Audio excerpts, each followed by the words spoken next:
para naman sa mga magkalayong mag-asawa o di kaya magkasintahan, isang mobile app ang pwede ninyong gamitin, libreng tawag at messaging upang mabati at ang inyong minamahal.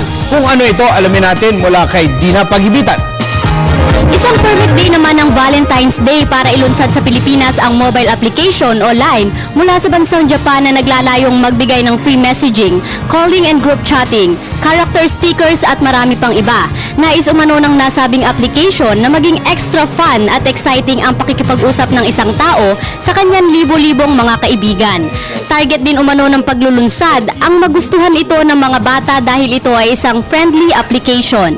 The most key difference is that the stickers itself, it is very popular among users and they enjoy that while they're sending out a lot of messages together with the friends and also relatives and family.